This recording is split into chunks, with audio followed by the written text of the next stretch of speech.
My relationship with Christ was that it was just, and with church was, it was just something we did. It was like a habitual thing. Every Sunday we were there, and I just didn't have an intimate relationship with him. First of all, my parents divorced when I was really young. My dad had an alcohol addiction. My mom ended up remarrying, and this guy he was in church. He was stable. He was a provider. He was this role model of like what I always hoped that my dad would give me, that I never got before. And I trusted him, and I started to view him as more of a dad than my actual dad. And then the molestation began, and that went on for several years of my life. I can see now through that where my idea of what a fatherly figure was so strewed. So anytime people would relate God to a fatherly figure, I couldn't understand that. To me, if God was this fatherly figure and I had these two fatherly figures in my life already, then it meant God wasn't approachable.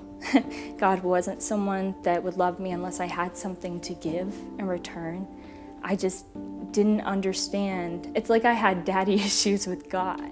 I ended up moving out of my house and then having the freedom to not go to church. So I stopped going to church completely.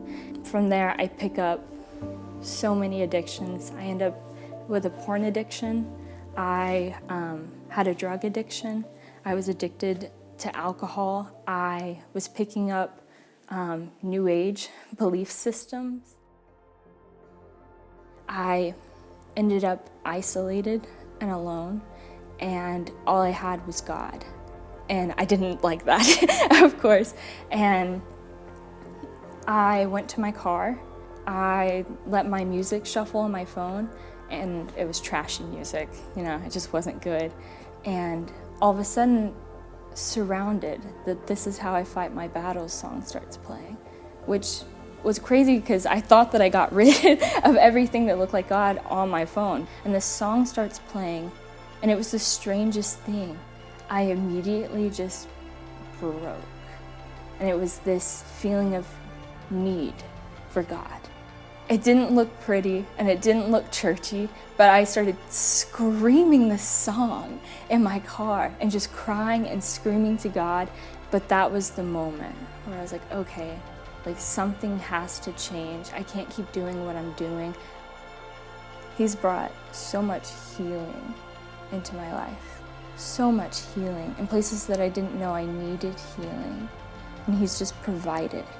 He's just showed me he has always been there. Like looking back, I can see where his hand was in everything.